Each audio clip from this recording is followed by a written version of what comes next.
Okay, here are the 5 things that you can do right now to help your students to love your class. Turn all the way over. Turn all the way over. You have to stop it. Okay, in the decades that I've been a teacher in the classroom, I've really realized this one thing, and it's the first thing that you need to do to help your students to love your class. The first thing you need to do is to stop being an entertainer. I've come to realize that the students don't need to see you as an entertainer. And the current way that our system is set up is that mostly we have a group of students, a group of people looking at one person, which is set up a little bit like a theater. We make them feel as if they are the only one in the room that needs to grab all of the attention of everybody, and it makes it really, really difficult. In fact, most videos that are out there say something like, hey, you need to your voice inflection needs to go up, and you need to be so much more entertaining, and you need to say these words like tornado. They need to be the person that is just like Brad Pitt or Angelina Jolie. They need to be just like the actor on the stage. They need to command all of the attention. That puts so much pressure on a teacher to make them feel as if they're an entertainer. So the first thing that you need to do is probably let go of the concept of being an entertainer and teacher.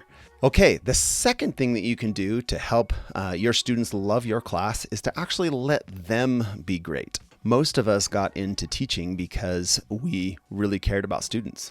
We really cared about changing somebody's life. That contradicts the main kind of setup of the classroom, which is that the teacher actually is the center of attention.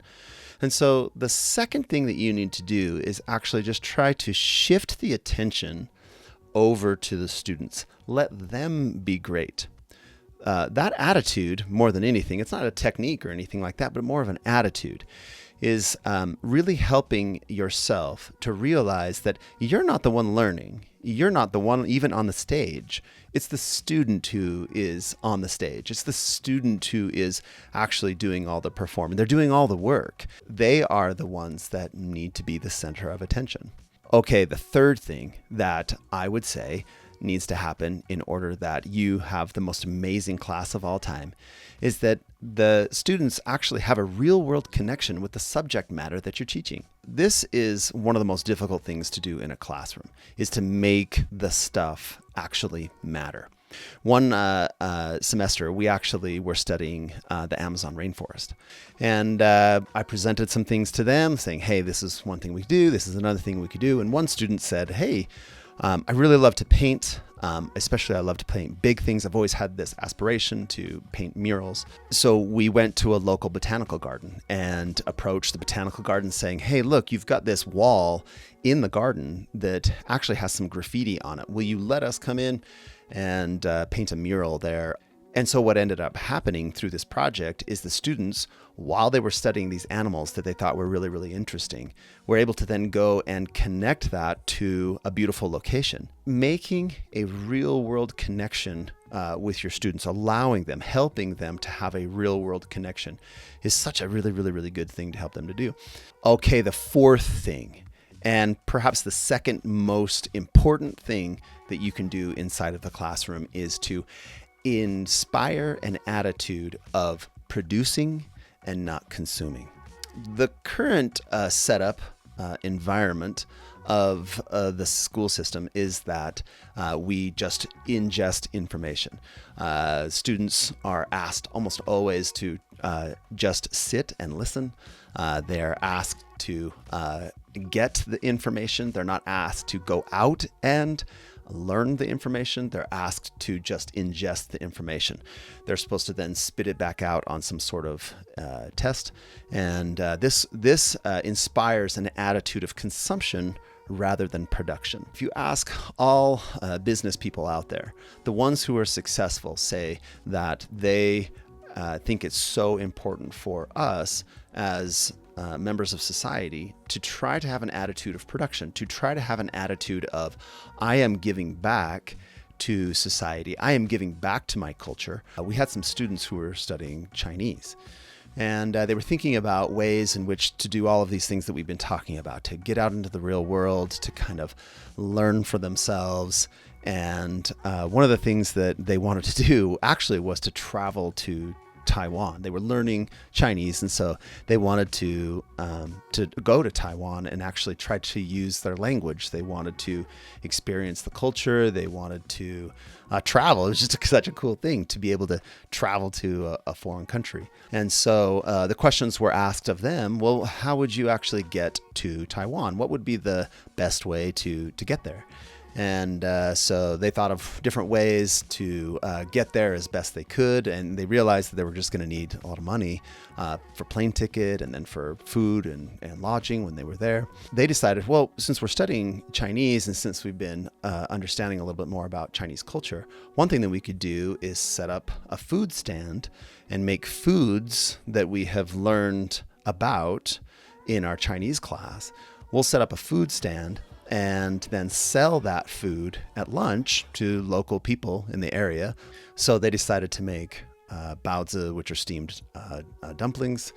They also made fried rice and ended up making enough money to travel to Taiwan. So having this idea of producing instead of consuming is actually just right there, neck and neck, perhaps, with the number one thing. So the fifth idea that I would give you, and the number one thing that I think is most important inside your class to help them to feel like it's the best class ever, is to actually give them lots of choices. Now, there's been a lot said about student choice lately. It's kind of a big thing. A decade or so ago, it really kind of blew up, and student choice became such a big thing. I think some of the things that happen inside the classroom is that students are presented with maybe two options, and option A may be very boring, and then option B is sometimes even more boring, and that binary for them is not necessarily something that gives them the feeling of freedom. Because with choice, the real thing that you're trying to get to is that sense of freedom. When we learn something, we're actually doing so freely. So when we are compelled to do something, yes, we can learn it, but it's more difficult to do so because we don't want to do it. And when we're compelled to, it really does play along with the dopamine system. And so that feeling of reward is really, really kind of essential. A lot of teachers ask me, well, how do you give them so many choices? If you give them too many choices, then everybody's doing something different. And I would say to that, you may have in a classroom, if you give lots of choices, you may be split up a little bit. The concept, however, is that if you give them choice, that they will begin to pursue those things and they will learn the thing. And so sometimes what we often do is just set up a boundary around those choices, saying, we're studying the Amazon rainforest. What would you do inside the Amazon rainforest boundary that would be interesting to you? Here are 5 different things that I would suggest to you. You may have students that decide to do something outside of that boundary, but you'll often get, because the teacher is very smart and often very knowledgeable about the subject matter, the teacher presents really, really interesting ideas to the students. And in my experience, what ends up happening is the student ends up choosing one of the things that the teacher comes up with, especially if they're inspired by the teacher, if they see the teacher as, whoa, I have the freedom to pursue these things, but that is so interesting that teacher just said. And so the teacher is more there as a persuader than they are there as an inculcator of the knowledge. So the number one thing that you can do to help your students to just love your class is allow them real choice. These are the 5 things that I think will make your classroom the greatest classroom on the planet, just like you want.